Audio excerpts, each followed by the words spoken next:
Planning and Zoning Commission meeting of Wednesday, November 3rd, 2021, to order at 7 p.m. And start off with introduction of commission members. Mike Clayton. Doug Regeller. John Emery. Ruth Holstrom. Anupreet Minhas. Okay. Item number 3, the approval of the agenda. I'll move approval. Second. We have all those in favor? Aye. Aye. Opposed? Okay. Item number 4. Approval of the minutes of the September 15th, 2021 meeting. I'll move approval. Second. Motion and a second. All those in favor, say aye. Aye. Opposed, say nay. So approved. Okay, now.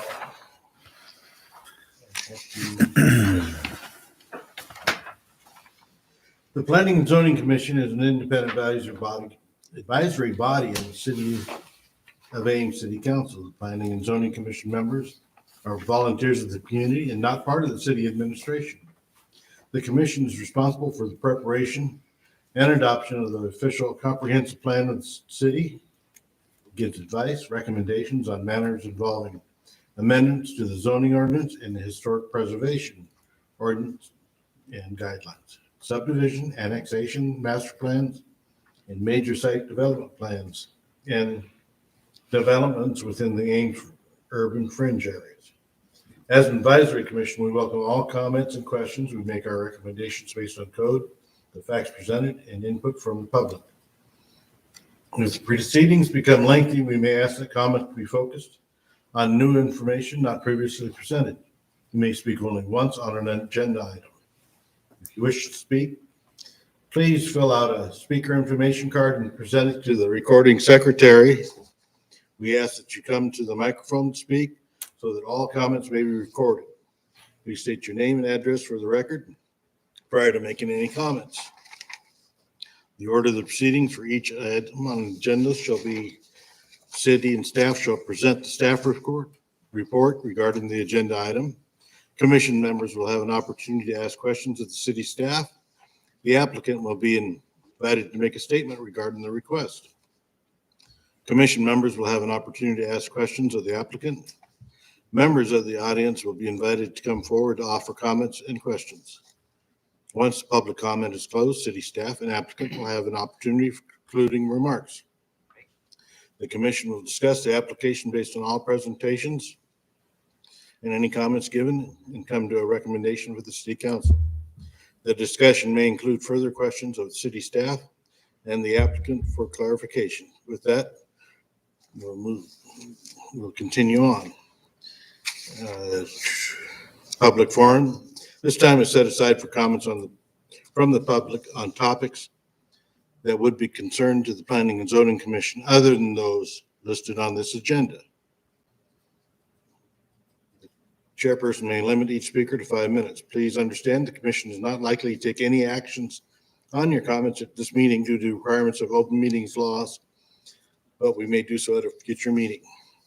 Do we have any other members of the public that wish to speak on anything?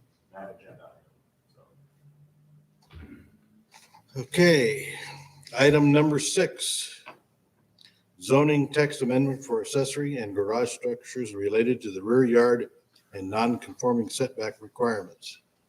Before Benjamin begins, I'm locked out of my computer. So Lori, can I borrow your report right there? Did you forget your password? Did you put I'm it locked in? out. Every once in a while it happens. No, it Should just yes, I need IT to reset it tomorrow now. Well, Okay. So Benjamin is going to present the staff report on this text amendment. Okay. Good evening. So up on the screen is the property that started all this, Mr. Thompson is here as the property owner. And he contacted the city several months ago inquiring about demolishing his accessory garage there. And was told by staff, by which I mean me, that demolishing it and putting it back in the exact same location was not allowed by code. Code requires setbacks to for a new structure. When a accessory structure or any structure is demolished, it's considered you're starting over in terms of the development regulations. Accessory structures or any structure can be remodeled to a certain extent, but if they are removed, they do have to comply with development regulations. You can see it there on the screen. The purple are the setbacks for this property. The blue represent this is a 2-story house. If the house were 1 story, the side setbacks would be 6 feet. because it's a two-story house, they are 8 feet, 25 feet in the front, 20 in the rear. The cross-hatched area is the buildable area for an accessory structure that is wholly behind the primary structure, which is the key phrase in our zoning ordinance, where you could build within 3 feet of the rear property line. But obviously, that would require shifting the accessory garage over quite a bit out of line with the existing driveway. At the meeting on October 12th, staff reviewed a report with the council, giving background and including options for how to address this request. The applicant submitted a text amendment request. Those staff outlined options for reducing the setbacks for all accessory buildings, addressing non-conforming buildings only, or creating a Board of Adjustment exception process. The non-conforming garages are not unique to, and here we have a example of the text within the code, and an illustration of how that text is applied to a variety of lots where the accessory structures are allowed to be.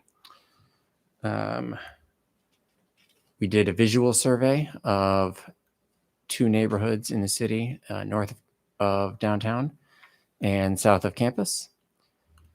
And out of over 1,100 residential properties, over 600, so well more than half, we estimated to have accessory structures that encroach into either the rear setback or the side setback. And again, the rear setback being 20 feet for an accessory structure if it's not wholly behind the house, and then 6 or 8 feet on the side. We reviewed several ordinances from 4 other Iowa cities and found that most setbacks for accessory structures are 3 or 5 feet. And council gave us direction to proceed with 2 text changes in response to Mr. Thompson's request. And those were to modify the current rear yard accessory building setback exception of 3 feet to apply to any building in the rear yard, whether it is wholly behind the primary building or partially behind the primary building, and to amend the standards for non-conforming structures to enable existing accessory buildings to be demolished and replaced in the same location with the same dimensions. In response to council's direction, staff is proposing text changes as shown. Here are the non-conforming standards, and I'll go over those. And proposing standards to change non-conforming and non-conforming requirements and for reduced setbacks. So this is, and the entirety of this section is included in your packet for your reference. We are proposing to add a new section at the end of the non-conforming section that would allow for existing structures that legally encroach into setbacks to be rebuilt as is if they're demolished, with the condition that the structure is rebuilt in the same location, that the buildings walls and height are the same as the previous structure, that no portion of the building may cross a property line. There are some old structures that are really close to and even encroaching in a few cases onto property lines, and that the enlargement, that any enlargement of that structure does have to comply with the setbacks, which would be required today. If you wanted to enlarge a non-conforming structure, the new addition would have to comply with setbacks. And then with a time limit on there as well, that once a structure is removed, it does need to be rebuilt within 18 months. And then we're proposing, and I apologize, this is a little small, I was trying to get everything on there. For side yards, staff is proposing per council direction to allow for an accessory structure, detached garage, accessory building that is wholly or partially within the side yard to meet all the same side setbacks as required for the principal building, which is as council directed. And then clarifying, breaking out interior lot from corner lot to make it, I should back up and say, for the side yard, we're not making any changes because council did not direct us to make any changes. We're breaking out interior lot from corner lot to make it easier to read than that paragraph that we previously had, or that we currently have. And the section at the end of corner lot, there's a clause in there that staff has trouble interpreting and understanding. And so we think that it's covered within the rest of the body of the regulations. And so we're proposing to move that. That's the part that begins "and provided the garage or accessory building is located" under 2 there.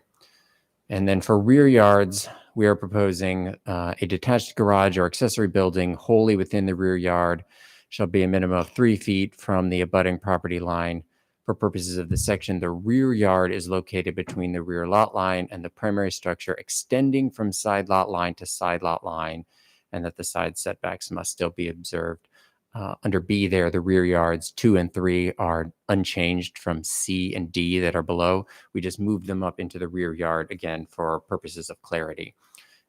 And then we are also clarifying in a subsequent section on the building size that the detached garages and accessory buildings in the rear yard shall not occupy more than a total of 25% of the rear yard, just making it clear that it's not a per structure requirement, it is cumulative. That is how staff has been interpreting it, and we're just clarifying that. And this is, again, 407 Pearson, Mr. Thompson's property, showing the effect of the proposed changes as directed by council, where the new buildable area would be. So the pink area is where a new accessory structure would be. But again, the changes proposed by council include the ability to reconstruct a non-conforming structure as well.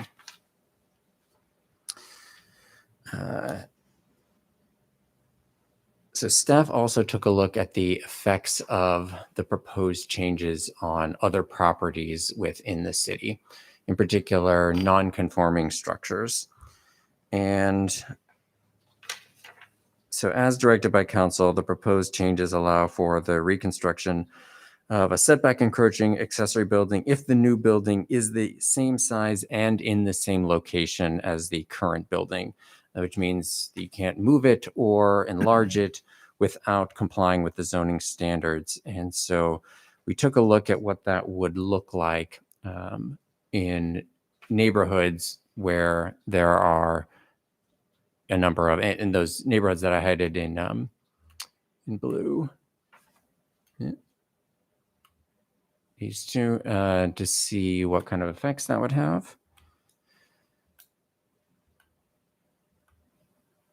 And in looking at a number of structures, we found that it might not always be helpful to reconstruct an existing non-conforming structure because many of these old structures are smaller than what you would ever build today.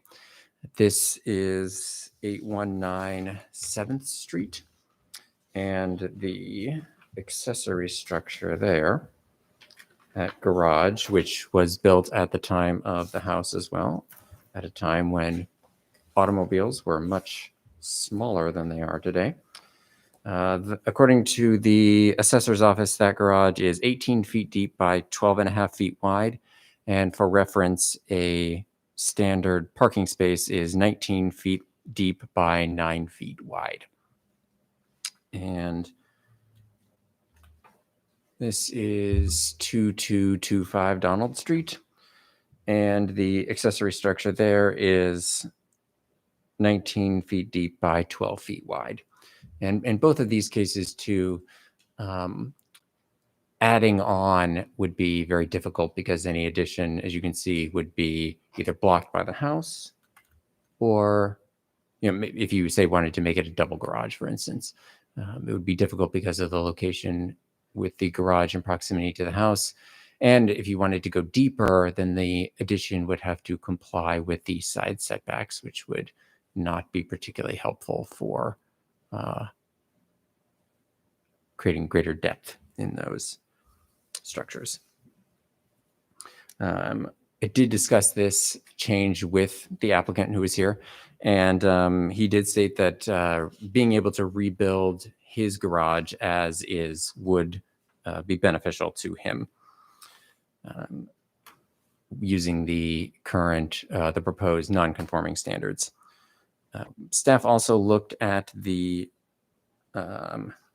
effect of setbacks, of leaving the setbacks as they are, the side setbacks, which are again 6 feet for a single story, 8 feet for a 2-story residential structure, and looked at again at these properties here on 7th Street and Donald Street, and what those would, whether or not those would be beneficial or not for constructing something new in these cases, based on where the garage is, based on where the house is. And you can see, again, we'll use Mr. Thompson's property as an example. Going over the full 8 feet does push the garage over quite far. In his case, there is enough space there, but in the other cases, there really isn't enough space to move the full garage over 8 feet. We also looked at the height of some of the structures. Our current code allows for accessory structures that can be up to 20 feet tall, and that would be 3 feet from a rear property line, which we thought, we weren't sure if that was intended or not, but it is technically what the code allows with and so we these changes that we are proposing with the greater allowance for rear setbacks will essentially mean that you can now have a 20-foot accessory structure along more of the property line than you currently can today. All that to say about the non-conforming setbacks, the side setbacks, and the accessory building height.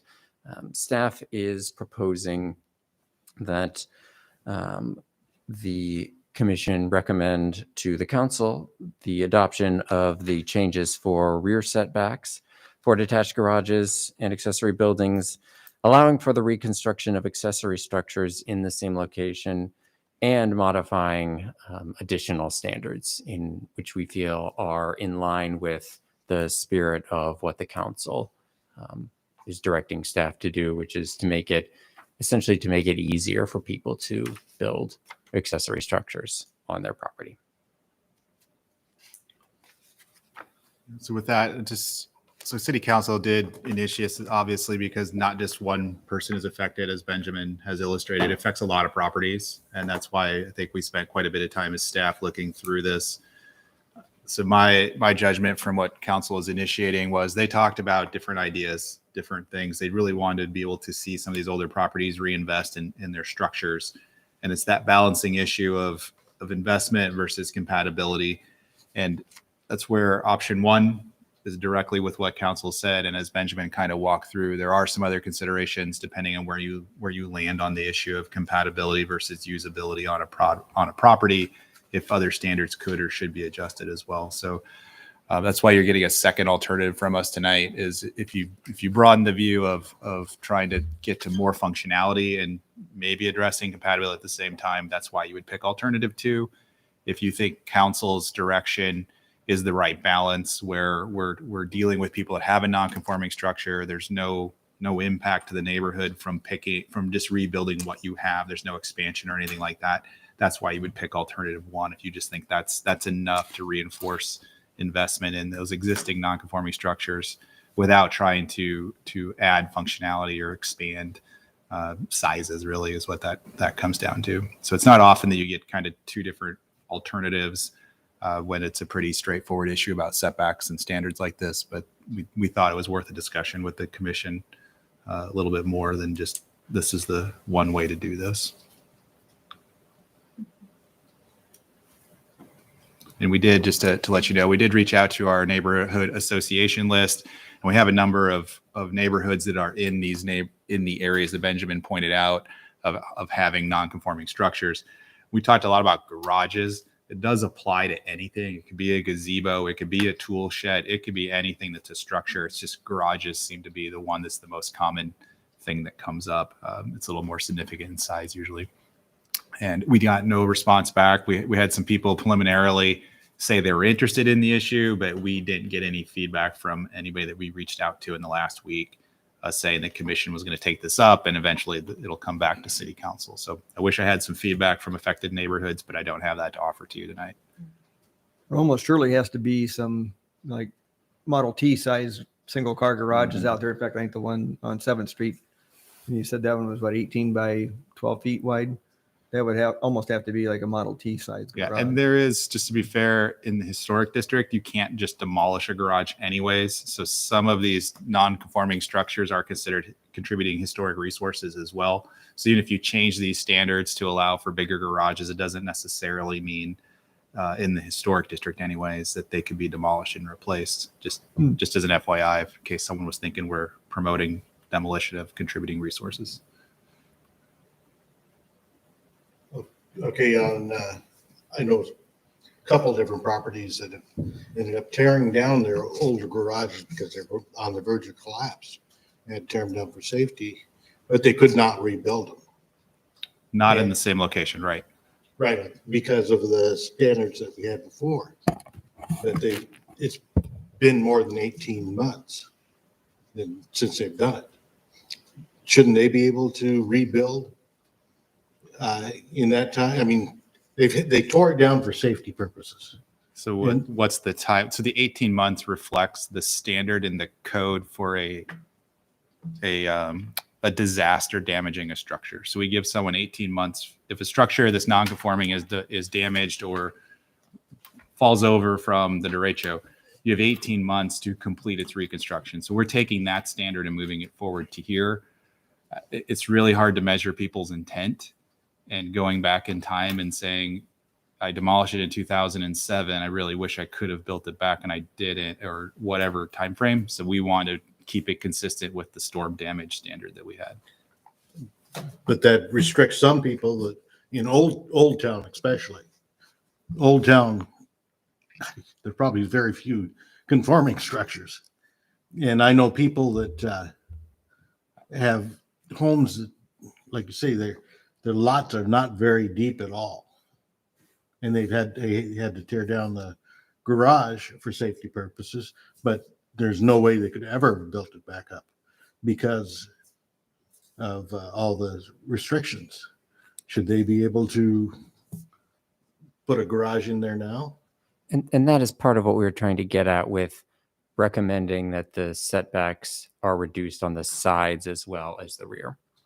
Well, I know that in the Old Town, a lot reduce of the them, restrictions. they're sitting, Yeah, I would two say, garages are sitting yeah, right so next to each other. short answer by staff, I think it's not possible for us to administer backwards. So to us, this is a prospective standard that if it is demolished starting now, you can rebuild. It's really hard for us to administer the past. What's the right time frame for when something was removed to Right. say you can rebuild? So for us, this is only looking forward, not looking at the last couple of years or 5 or 10. So they years could, in back. the people in the Old Town could come back and ask for a variance? I never say you can't ask for a variance, but the odds of you ever getting one approved is about 0. That's why this text amendment got proposed. So we don't require covered parking in the city of Ames. So there's no hardship to have it not having covered parking. It's very difficult to justify a variance for a garage in Ames because you can't get over the standards of having a financial hardship if you're unable to meet the standards. And then the other question is, they have these portable garages that are not structures that are built on the property, and that you can just sit there and at a time in the future, they can even move them out the whole property. Are they allowed? Probably not. If any, so a structure is anything that has is affixed to the ground. It would not be fixed to the ground. So typically they don't move. So they are considered to be either affixed or supported by posts to the But ground. if they're not, these portable garages are not. So I'm not going to probably rule on that tonight, but I'm telling you, they're probably not allowed. So we're not here to discuss tents, canopies, things like that. By zoning, I would say they're a structure. They have to meet setback standards. And someone else can put a specific thing in front of me and ask if that's true. But in general, there's no such thing as temporary in the zoning ordinance. Until at your next meeting, maybe then. No, so we don't really have temporary. That's not really a thing that we address. We try to treat the temporary carport canopy things as structures because typically they never leave once they're put up Correct. until they decay and fall apart. So Kelly, the goal of alternative 2 is to allow city staff an opportunity then to look at modifying, say, the side yard setback, for instance, getting that direction. I think if we were to lay out what we would support, I think we would look at allowing for the 3-foot side yard setback. I think we would say maybe we want to take a look at the compatibility standards of height. So if we're going to allow for more encroachment, is 20 foot really the right number? Probably not. I mean, we don't allow anything else to be 20 feet, 3 feet from a property line. Right. Didn't it say somewhere, I apologize, I don't have my packet today, so bear with me. But didn't it say somewhere that it could be 20 feet or 80% of the primary building? So the max is Max no is matter how 80%. tall your house is, you can never go over 20. So 1 story is 80% of the 1-story house. Is that right? No, it can be as high as the 1-story house, or hang on, let me get the exact language for you. Yeah, it's in the back here. Second. Yes. So for a single story or 1 story, it can be as high as the primary building, which is 1 story, whatever height it might be, Correct. no more than 20 feet. And for a 2-story structure, it can be a maximum of 20 feet, It's 80%. but ideally 80%. 80% or 20, whichever is less. Whichever's less. Okay. Correct. So if you had, right, if your house was 30 feet tall, 20 is still the max no matter what. So the detached garage is always subordinate to the Yeah. primary building. Yes. So the way we operate in the code, accessory has to be subordinate both in its size and its use. And that 20 feet, it's from ground to like the peak of the, Depends on the roof type. So if it's a gabled roof, it's to the midpoint between Okay. the peak and the ridge, or I'm sorry, the eave and the ridge. Mhm. If it's a different type of roof, it gets measured slightly different. okay. Mhm. That's what I was unsure of too, in terms of how that measurement was taken.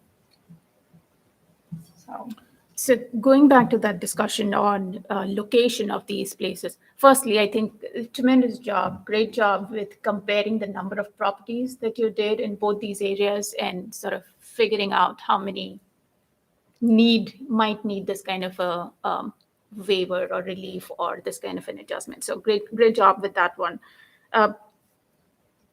Just going to historic districts, is it just the old historic district that we have north of City Hall area, or do we also have a historic district at where Pearson? Yeah, Street there's is? only one historic overlay in the city, and that's Old Town. Okay. That actually has zoning standards and everything else that controls what actually happens on a property. There's a few landmark properties, but that's not a neighborhood. So then within the historic district itself, what are the guidelines for replacement or repair of a detached garage? Both existing garage replacement or reconstruction of an existing detached garage and construction of a new. So What first, kind of- there's 2 categories. If your garage is in the inventory as a contributing structure to your property being a historic resource, you can't demolish it Right. unless there's some factors the Historic Preservation Commission can consider. One of them is practical usage of it, and condition is part of it, but it isn't a given that it can be demolished. So if you had to build a new one, there are standards about materials, and then it does have some design attributes that it has to have to be compatible with the general architecture of Sure. the historic district. But going And back if to you're- what we are looking at today, does it have any Doesn't have any relief. guidance on the placement of that garage with setbacks in those lots? No. So the overlay doesn't deal with base zone standards. It deals with essentially architectural standards for historic resources. Okay, so you just go back to maybe Sanborn maps to see what historical placement of a garage on that site might have been? But we don't really look at that. Not for the There's no historic relief district. or anything about being able to build it back in a non-conforming condition. It has to meet zoning and it has to meet Regardless the. of whether it's in a historic district or elsewhere, it still needs to, Yeah. at this time, meet Yeah, the site so the- setback for everything. It's the same. Same in the rear, yep. So the only thing the historic district does is add design requirements and a prohibition of demolition. That's all it does. It doesn't grant any discretionary relief to try to meet some other situation or condition. So today, if somebody were to go in and want to put in a garage which doesn't meet the side yard requirements, what is their option for relief? Basically nothing. So you, like I said, you can apply for a variance, but the odds of you getting one approved are very, very low because we don't require covered parking. So you're not doing something to meet a standard. You're doing something because you desire something on your property, and that alone won't get you over a threshold of needing a deviation or a waiver or variance from a standard. And there's no concept of an exception. So we offered that as an option to city council, that rather than change standards, they could create a zoning board of adjustment exception process.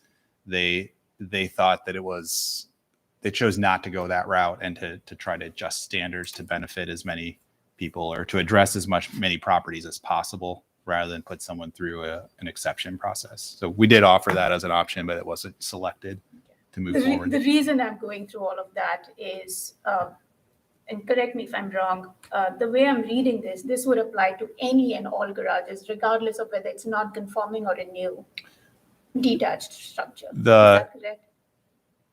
Well, yeah, there's two different sections, right? There's the non-conforming section, which only applies to non-conforming. And then there's the change to the rear yard setback, which is 3 feet now. It's just the window of where you can take advantage of that is pretty small, depending on how your property was built out.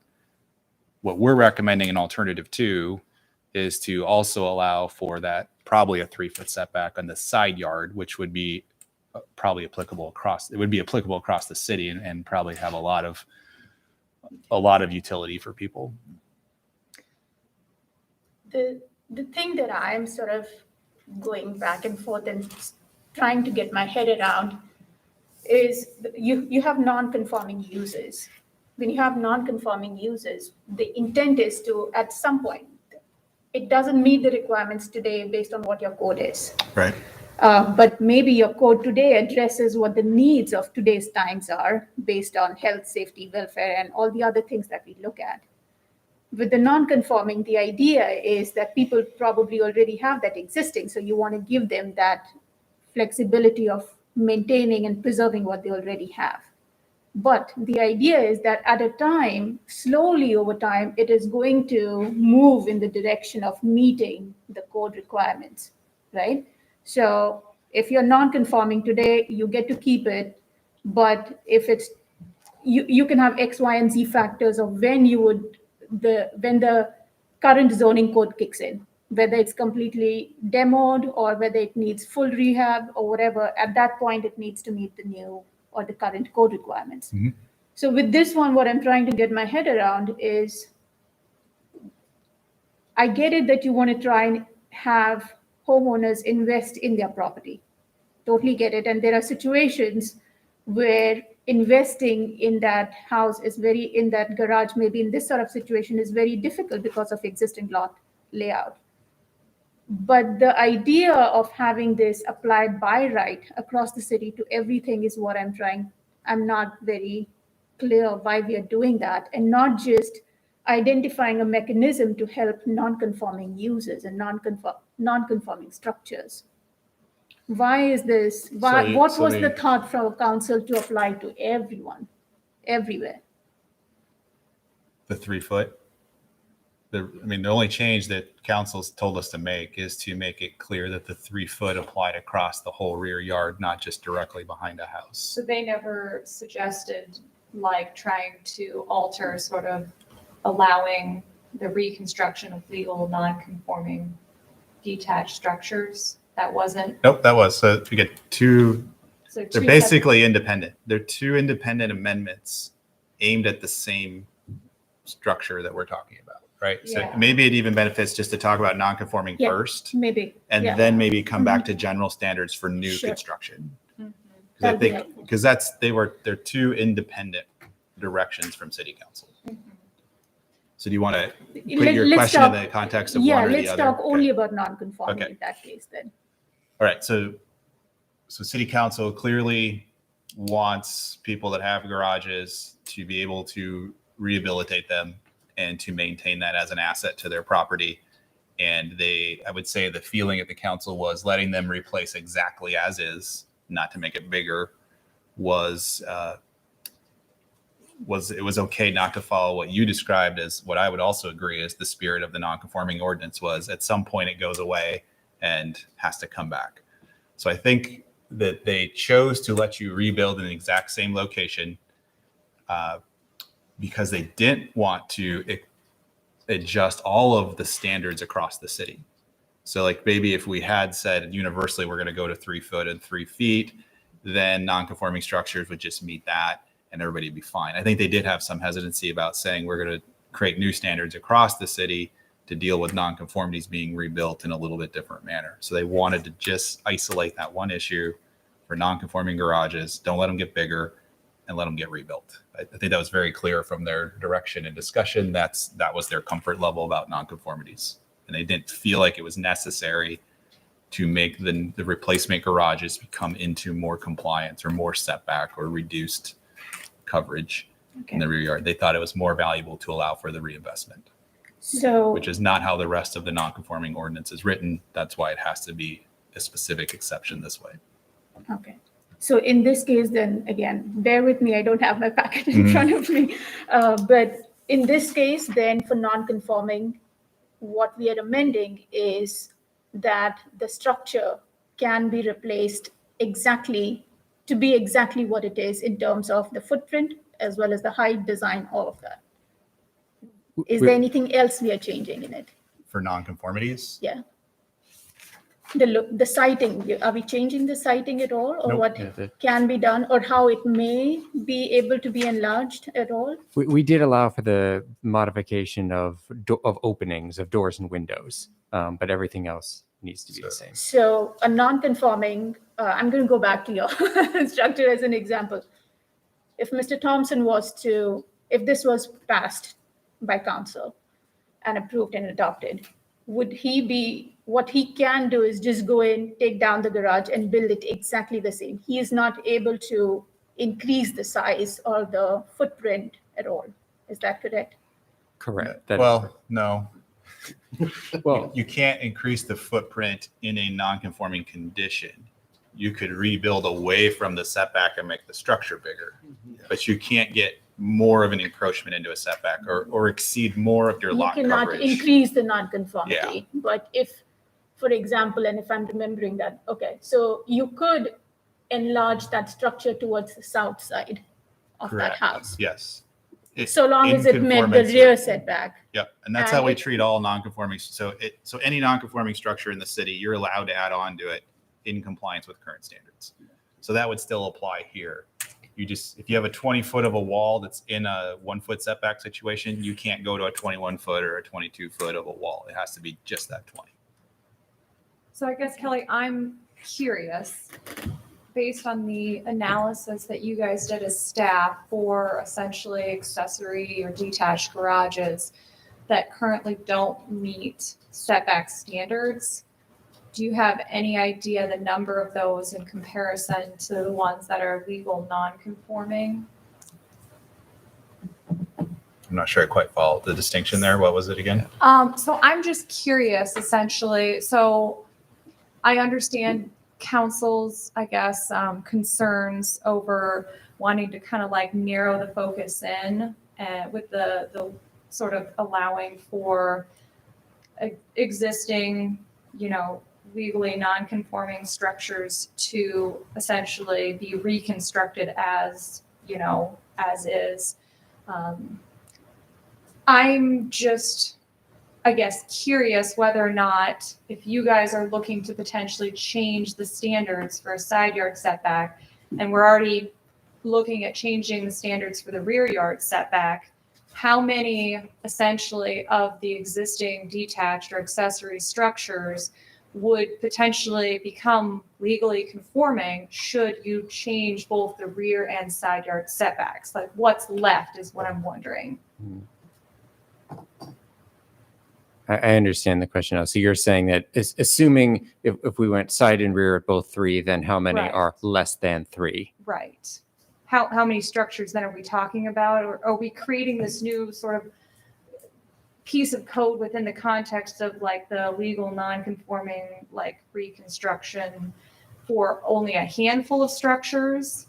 And I mean, I'm curious too of if the applicant that's here tonight that kind of put this all in motion partially, if he would be willing to then meet that 3-foot setback versus the 2-foot that exists now. So that's where I'm wondering, is it necessary to essentially add this additional piece of code within the non-conforming section? Like, how big is the issue? I think, and Mr. Thompson and I did discuss this. He was very kind and went out and measured his property and everything and gave me good feedback on that. You know, for his driveway, and I think this is true of many other properties, you know, even scooting it over several feet is probably going to, you know, shift things, you know, based on, let me go back to you can see it better there. His garage, which I think I didn't mention, is 16 and a half feet wide and 20 and a half feet deep, which is already small. You know, he can tell you, but you know, it's, you can fit 2 cars in there, 2, you know, small cars. You know, are you going to fit, you know, a minivan and a pickup truck in there? Probably not. Not unless you know, scrape the sides of them. You know, good for 1 car and a lawnmower or something. And, you know, so being able to, based on site conditions, I do think there is usefulness in allowing property owners to rebuild in that same location because of, you know, the house and because of the driveway, shifting it over, you know, and making it full size. You know, there's going to have to be it's going to be awkward, essentially. Right. I understand that, but I guess I'm just trying to like figure out. So we didn't catalog exactly what the nonconformities are. Benjamin just did a visual survey to approximate issues. I think when we talked about it, a significant number of that number that you came up with, the rear yard is one of those factors, because remember that garage is partially non-conforming because it's not behind the house and it's less than 20 feet from the property line. So if we change the rear yard one as proposed to 3 feet, he loses one of his 2 nonconformities. Mm-hmm. And that allows for the expansion of the garage then internal to the site, just not along the property line. Mm-hmm. So one of them alleviates some level of it, but it's that side yard access issue that we're not sure we get away from or not by enforcing a 3-foot instead of a 0. We don't have that level of detail on properties to tell you if it's 78 properties that would benefit or 250. I just don't know that tonight. Okay. I guess I would be curious to know how many, again, to understand sort of the depth of sort of the situation. And, you know, are we just changing the code section for one person, or are we changing it for a much broader? I think it's clearly more than one person in this case. We've done a fair number of the one-person amendments that have never come up again, but this would definitely get reused. I would say we field, I mean, even in the last month, we've had 3 people, including Mr. Thompson, that had garage nonconformity issues. So in these older areas of town that are pre-1960 or pre-1950 at least, we probably have over probably at least 1 to 2 dozen people a year that have different issues with detached garages. Do you have any, I guess, I just lost my train of thought. You got something, I'm sorry. I'll try to. Yeah, I think for me, just separating out the non-conforming and the new, that itself is helping me get my head around it a little bit better. I get the need to do something like this for non-conforming structures and situations, totally get it. And I don't necessarily have an issue with the enlargement portion either, though I do feel like just in terms of the intent, the concept of non-conforming at some point needs to go away. So you don't want to increase the non-conformity. Having said that, so that's a little bit of a It'll be an fiction in my interesting, head, but let's say this gets adopted, just alternative one, just as council said. It'll be an interesting thing to see what happens for people that have a 17-foot deep garage. If they choose to take advantage of the rebuild it as is, or if they choose to move its position and make it bigger. They won't be able to rebuild on that non-conforming setback. It'll be interesting to see what people's choices are, because some are going to be stuck and have no way of moving it. yeah. And then those that can probably move it and still get around their house, then they're just going to have to evaluate what's the, Right. And I you know, think what that's- are the trade-offs of doing that? The longer driveway? Is it, you know, more into a rear yard? How does that work for them? Yeah, I think that's going to be the issue. That's going to be the key issue, I Mm-hmm. think, is just the way the site is laid out for most of these properties. If the site is pretty tight anyway, usually you have these small houses. You're talking about houses that are built in 1920 or whatever. Those houses are probably much more closer spaced. The setbacks, the width of the lot is smaller, the depth is, you have all of these site constraints where even if an individual wanted to increase the size of their detached garage or accessory unit, the lot itself is going to put a lot more constraints on how do you get in, how do you maneuver. In their case, again, if they wanted to increase the size towards the south, they probably could do it because you now have that option of increasing so long as you meet the rear yard setback. But I don't know if you're going to be able to go in and utilize it as a, maneuver and get your two cars inside that. So I think the lot itself is going to put a lot more constraints on some of the development that we might see coming through, even if and when this does get adopted. So I think that might help address some of those issues, maybe. And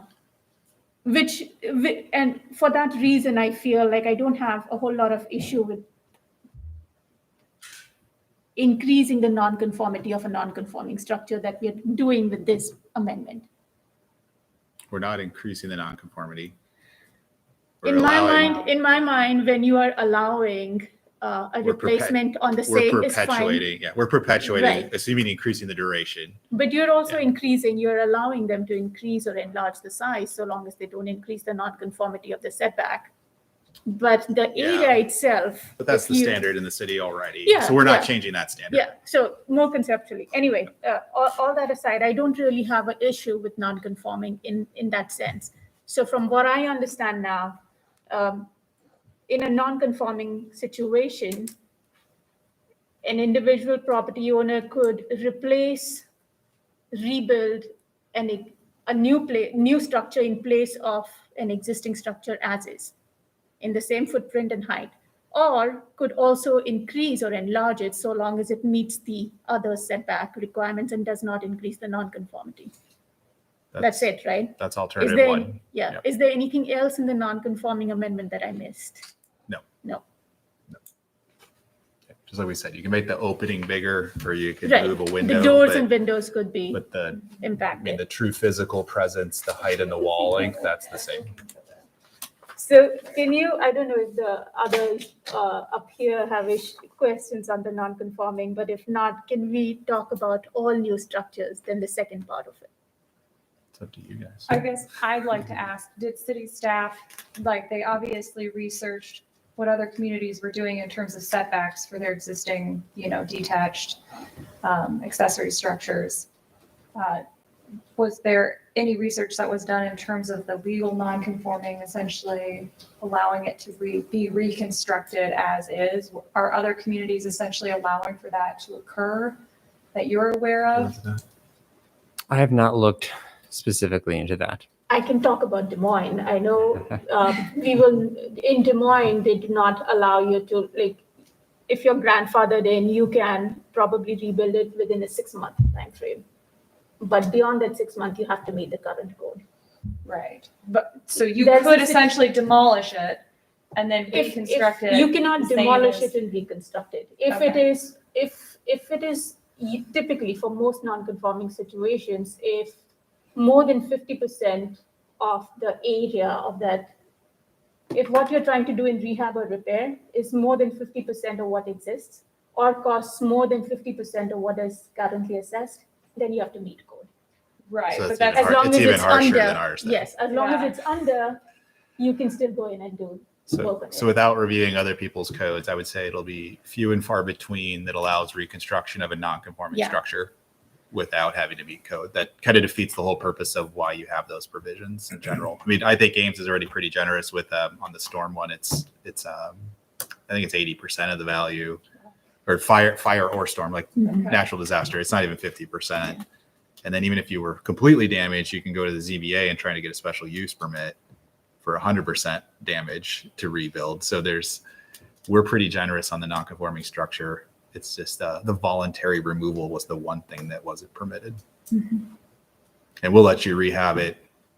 So the way we wrote the rehab rules is as long as you retain 50% of the wall structure or the roof, you can rehab the heck out of it and make it essentially a new building. So again, we're pretty generous on the non-conforming structures.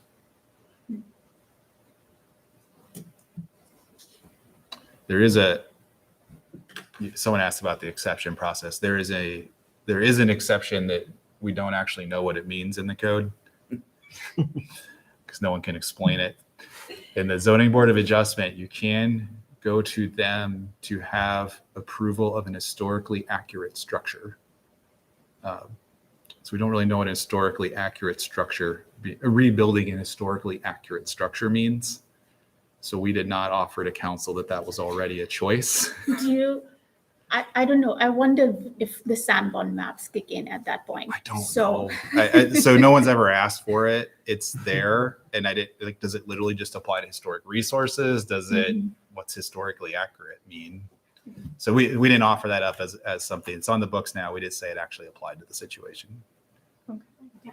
well, I guess I'm like within the context of that in terms of, in this case, extending sort of the reconstruction to legal non-conforming structures. If your guys are basing that off of other communities in terms of what they are allowing, I guess, what is the point and purpose of having like rear and side yard setbacks if we're going to essentially then go and allow like a structure that is voluntarily getting demolished to be rebuilt in that same footprint, essentially, again, not being brought up to current code standards. So I guess to me, it kind of conflicts with like, why do we require a side yard setback or a rear yard Which setback? is why, to me, that my question and location was basically sort of in that. I can see this needed. It Right. will need I it in places where you have the historic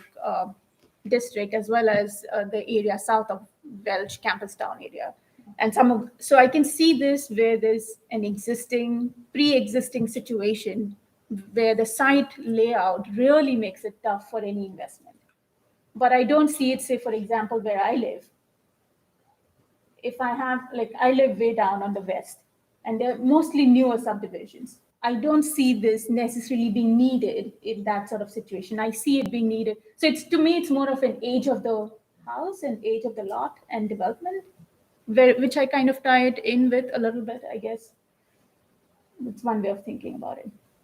So to me, the location sort of kicks in with where this nonconformity is definitely, this amendment is definitely needed to address these sorts of non-conforming structures.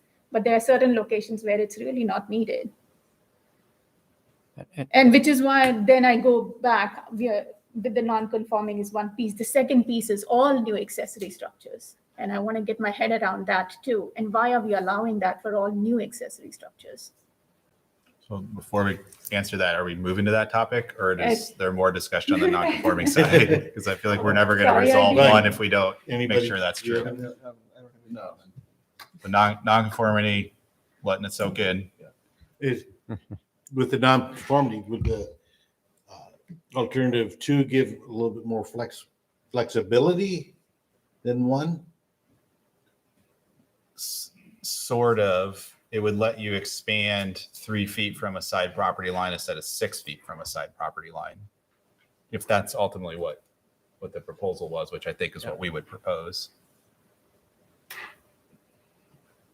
So one is more restrictive than two. And the two would also take into account some of the other elements like the height and other setbacks and what the impact of those elements might be on this kind of a new, or on this kind of a replacement. So So it just understands, I think, the impact of this and addresses the impact of it in a little more broadly than the number one does. Yeah, so one really deals with like your example right there on the screen. And then the part with the 3 feet is as much administrative as it is anything else. So when staff brought, or this got put on an agenda because of a referral request, staff said, hey, this 3-foot language that we have now, it doesn't get interpreted consistently by staff. You could have just as many people say that well, probably almost everybody would have said it was legal to build that garage where it is, even though it's not wholly behind the house, because people weren't interpreting the words to mean on a plane or literally behind. So we want the 3 feet language primarily to ease administration so you get a consistent answer. It wasn't about council like, I need to allow for garages in more places necessarily. It clearly helps you do that. And it helps relate to this exact situation. If I need to move my garage back now to get a 6-foot setback, I can go to the rear lot line, even though I'm not behind the house. So it does help, but that's not why we propose it. We propose it to deal with interpretations being consistent amongst staff because it was an awkward way to phrase what it meant. So two would give that.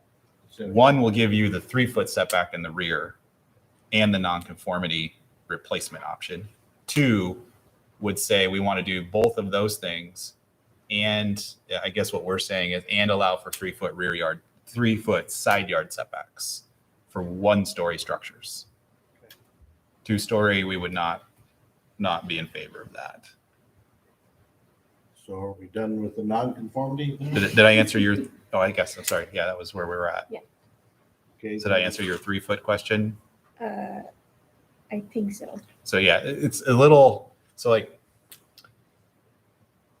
it's a little esoteric to think about because if you go to a modern subdivision that's already taken advantage of all of your setbacks and your house is already at the 6 and 6, the 2 minimums for a 1-story, it's not very different for where you can put your tool shed in the back. But if you have an older lot that's wider and you had a small lot, you might have had like 40 foot of a side yard. Technically, you couldn't have put anything in that rear yard that wasn't 20 feet from the rear yard because it wasn't behind the home. So that's why we think it was, we didn't think it was really the meaning of that. Why would just that narrow footprint of the house be okay to have a 3-foot rear? That's why we wanted to clean that up. That makes sense. And you wanted to address the conforming structures? So again, I think we're looking at it as Benjamin said, when you kind of assess the conditions, especially in these heavy non-conforming neighborhoods, you are creating a situation by being able to rebuild a structure one way that no one that wants to build a new one can do, even though the lots are the same width, the same kind of thing. And we brought this up a little bit with council. We said, there is going to be a little bit of inequity here because if you have something that's old, you get to keep it. If you want to put something new, you don't. And I think we just kept, like I said, as we kept looking at it, we feel a little more flexibility on the side yard, addresses more of the property owner interests. It diminishes a little bit on the compatibility side with neighbors. But That's the point of how you deal non-conforming issues. Anytime you put a new one, you want to build it according to what's so the current code is requirement. 6 and 8 feet the right standard? Let's think of it that way. Is a 6 and 8 foot standard for a detached garage in the side yard the right standard? That's really what we're asking. We're suggesting that to make it more usable on narrow lots, 3 foot would be better. What do you base that on?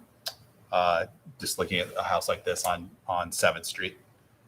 If you apply that 6-foot setback, how you have to push that garage further back to have the swing around the house with the driveway to line up with it, it just gets more awkward to do. It adds more cost.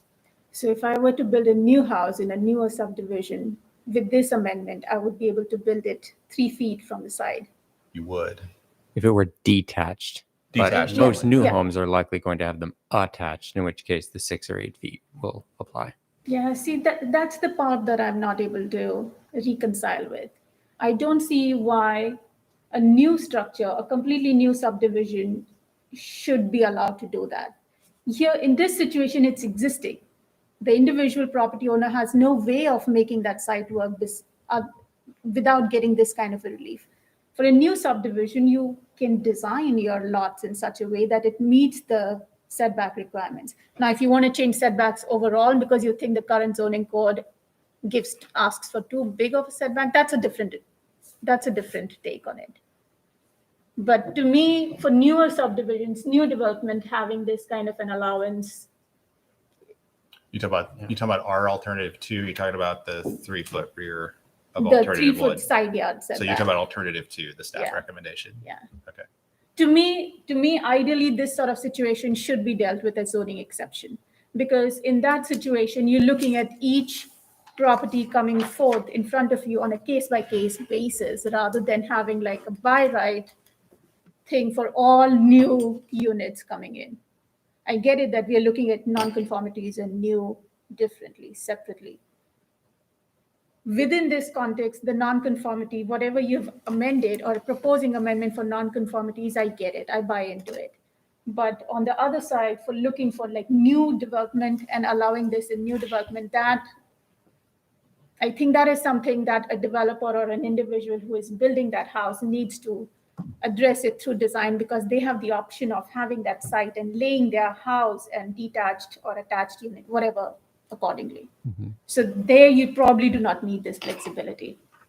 So I think then it becomes a question of what do we think is an appropriate distance to be from the side Sure. for an accessory Yeah. structure. And that's what, then if you think that the current zoning code requirements of having 6 foot or 8 foot or whatever it might be of single side and both side setbacks, that is a slightly bigger question than, to me, in my mind, that's a slightly bigger question, which is why something like this, I feel like, and I keep coming back to this every time, are we planning to amend the zoning code as part of the planning, comprehensive plan?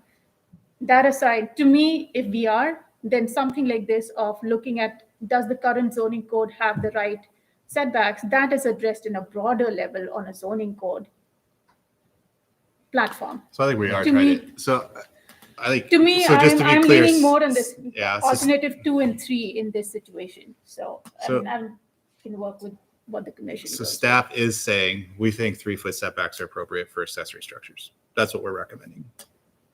Rear and side. That's what we're saying.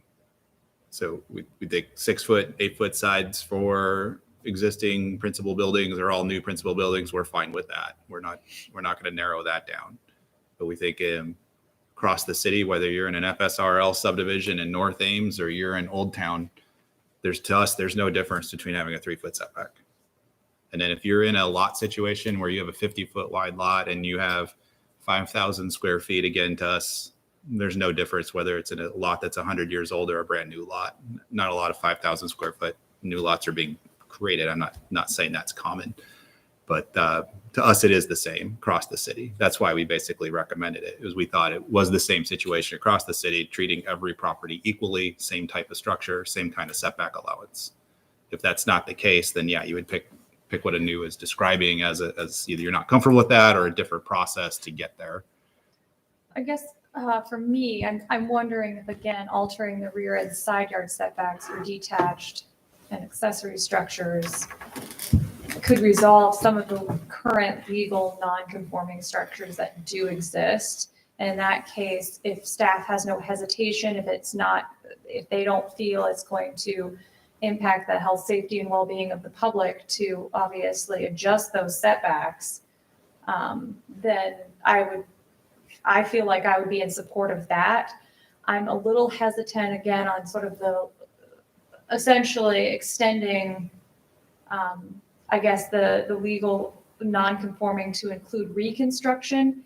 If it doesn't seem like other communities are kind of branching out and allowing for that type, I guess, I would like to know more, and I would like to, I guess, have a further analysis of the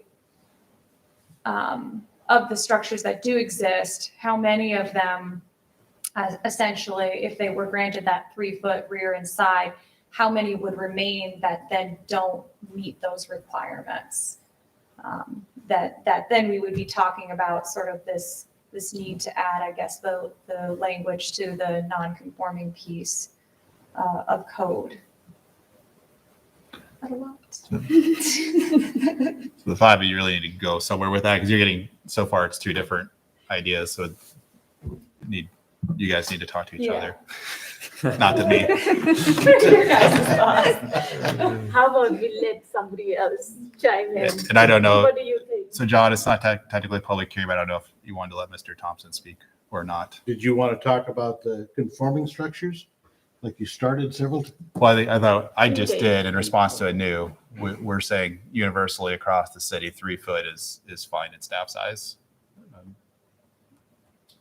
And when For you say- 1-story structure. I'm assuming, yeah, and just for record's sake, you've looked at what the fire code requirement would be. So they have to meet, for- yeah, so absent, and regardless of whatever the zoning setback is, the building code's still going to apply. Even if you had a non-conforming structure and you build it back at 0, you have to meet the current code, which means you're going to have a firewall requirement on that property line. Okay. And so you're not getting out any fire code requirements. You're not getting out any building code requirements. Even if you want to rebuild, it'll be more expensive to build at 0 setback than if you meet a 5-foot setback. So the building code cares about 5 feet. Our code is 6, but you're not getting out of fire code. Okay, again, any questions? No. Your question revolves around what should the setback be, basically. Is that right? Is 3 feet the right number? For new construction, yes, Yes. yes. And if there is even need to do that is where I was going with them. Because I assume there's been a lot of thought given to when the zoning code was drafted to have certain setbacks, so. Yeah. I mean, I wonder if some of it does have to do with fire code in terms of what materials existed back when versus what exists now. And in terms of that degree of distance between structures. So we've had this standard since 2000, so there wouldn't be any difference. There'd be no meaningful difference since 2000 in how those things worked. Older zoning codes, I've seen that where they tried to approximate for the benefit of the consumer. Like if you just meet setbacks, then you don't have to worry about having a firewall. So we'll just write our setbacks the same as the firewall standard. But since 2000, they're no different. So in kind of the rationale for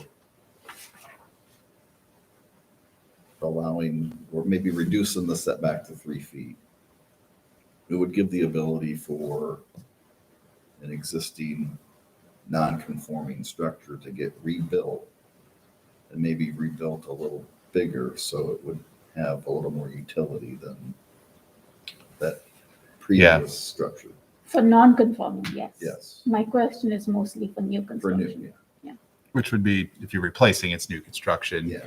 Right. So yeah, basically if we did that, we're incenting someone to move it 3 feet off of the property line instead of come back at 18 inches or 0, because they might benefit from a larger structure. Versus if they want to do that any other way, they got to come 6 feet off or maybe even 8 feet. Not pretty good. Are we ready to talk to the applicant? Sure. Not the applicant. The city is the applicant. Oh, He's Interested waited party. patiently. Interested party, excuse me. What's that? Petitioner, maybe? Okay. You know what I meant. Grant Thompson, the interested party at 407 Pearson. First of all, thank you all for hearing this, and as well as City Council. Of course, as an interested party, I guess I do have something here in this case, but I am a landscape architect. Among the other things I do is work on landscape sustainability, how we use things, stormwater, et cetera. So I want to point out a couple of the other ramifications of this. The City of Ames, as part of your community vision, includes things like sustainability, walkability, safe neighborhoods, et cetera. So investing in some of these older communities where I have a historic home, not registered by any means, but 1927. My garage is 1927. I chose the neighborhood that I live in because it's walkable to the university, because there are amenities in Campus Town, other cultural areas within the city. To have a garage is not a right, but it is certainly valuable. And when I purchased that home, it had a garage, so that factors into the cost of my house, my tax base, etc. If I choose to tear that down, or if it comes down because of health and safety, that immediately devalues my property. It devalues the tax base in the city also because of that.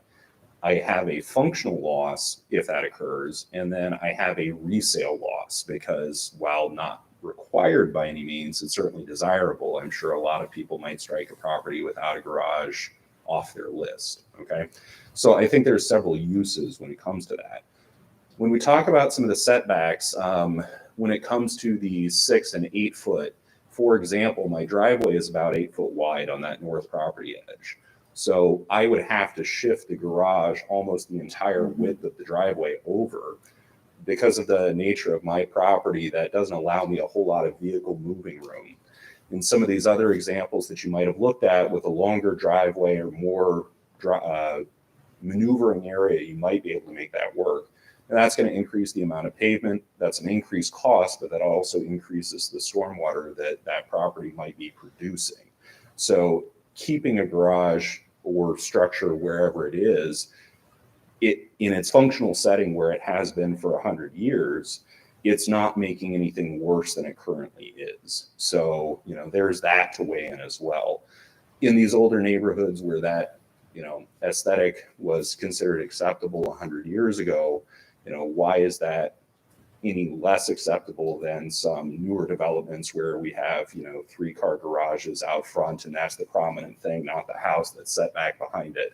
Again, developers change, site lots change, etc. But if part of the grand vision of Ames is to have, you know, a vibrant community and some of those things, densifying in the community where you already have all of that infrastructure and other things makes sense. And so that reinvestment potential is there. So in regards to my particular property, the clarification of what is behind the house, so going from that 20 foot to the 3 foot, would make a big difference. The north edge of my garage is, we'll say, inches setback. It's very near 0. So even coming to a 3 foot, if required, you know, we could probably make that work. But moving 6 or 8 moves the garage in such a way that functionally the alignment of getting a vehicle in there makes it unusable in that case. Not only that, but shifting it further south eats into our already relatively small lot. So I have a very particular case because of this property, but I imagine how this could apply to other older properties in the city.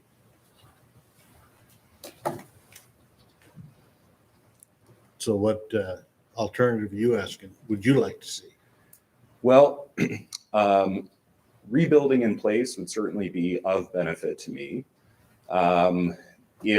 And the current code is if you have a non-conforming structure, any addition that you make to that, as long as it meets the others code, is acceptable. Is that Correct. so? Whether or not my garage would increase in size, it's currently permitted to do so under code, as long as that doesn't change.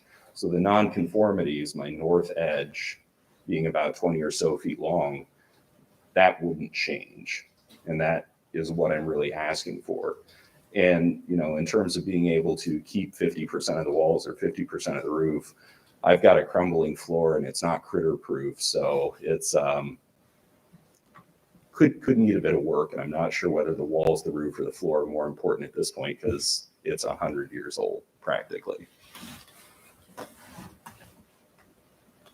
So again, which alternative are you asking? So if I'm asking, I mean, I think that option 1 would do it for me. I do think that option 2 has applicability in the city of Ames.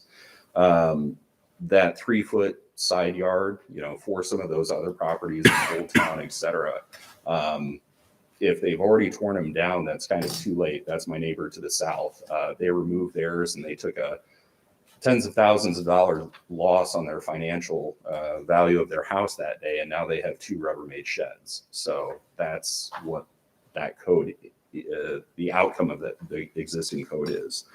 But it's not my decision, it's yours. Questions of the applicant, or not applicant, interested party? Interested party. So I guess I'm curious because again, in terms of like working things out in my head, it sounds like obviously 6 to 8 feet in terms of setback is just not doable at all for your current lot situation. However, potentially having, you know, the setback reduced to 3 feet might be workable for your lot.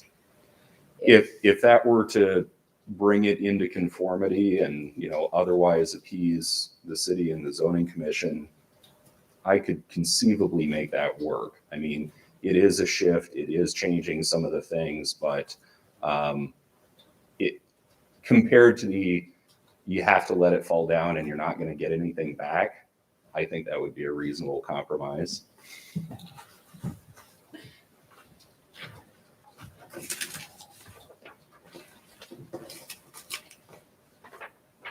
I don't have questions, but thank you very much for your patience for sitting through all Thank of you our all. discussion and for bringing this up, because I think it's an interesting piece that needs to be addressed. And I'm sure there are a lot of other property owners who would benefit from whatever happens today and with the council. So thank you. Thank you. I guess the one thing that I would say is, I mean, it's great to have an example to see how some of this might affect, but I would try to stay away from the example because it has more broader applications. It's easy to see how this change affects what the needs are for this lot and how this change affects it. But there's several sites, several properties across the city that may have slightly different nuance in what they're needing for their waiver. So we've had a fairly lengthy discussion. I think I am much more comfortable with how I understand it now. I do feel from my end, I don't know if you have more discussion pieces, things you would like to talk about, but I feel more comfortable going. In the ideal world, I would look at this as a zoning exception so that each individual property is looked at its own merit and its own need. But I'm also okay with going with the second option, which is that we allow for that rear setback change that council has directly given guidance and asked us to look at and our staff to look at. But with that additional modifications to additional standards, which if we go with the option 2, would staff be addressing those additional standards and coming back? How is it going to work out? I think if you recommend alternative 2, we'll probably actually go back to council before we draft an ordinance. Okay. Because we don't want to draft an ordinance they don't want to Sure. see. Sure. So if you pick anything besides 1, we'll probably give them an update on your recommendation and then see how they want us to proceed before we prepare an ordinance and publish a draft ordinance for public comment. Yeah, if we decide to go with that, I think I So- would so want just- staff to at least look at some of the other elements and height and other things that play into this kind of change and see how that might impact and how we might be able to best address it. So there'll be a certain level of analysis that would be required if we go with option 2 from staff side. So We'd that have would be to- where I would leave. Yeah, we would have to, if 2 is approved, just to give council something to react to, we'd have to make a proposal probably back to them Mhm. so that these are the things we would adjust if that's where you want us to go. Does And- staff have things besides height and the side setbacks in mind? That's principally it. I don't think we're interested in addressing the maximum size of the structure. That's not an issue that's anybody's brought to us I haven't had that expressed to me as a concern that it's too big or too small. I mean, But that's dictated to a certain extent by the 25% impervious in the rear. Sort Yeah, of, right? but I would say, yeah, I don't think that the 25% comes into play very often unless it's on a small lot again with a small rear yard. Mhm. Newer homes, that's never an issue.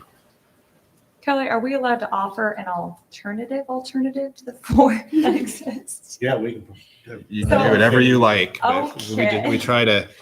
Because I guess I definitely support staff's recommendation in terms of reducing the rear yard setbacks and also looking at modifying the side yard setback as well. However, again, I'm not as comfortable, again, with extending sort of that legal non-conforming to reconstruction of kind of those accessory structures.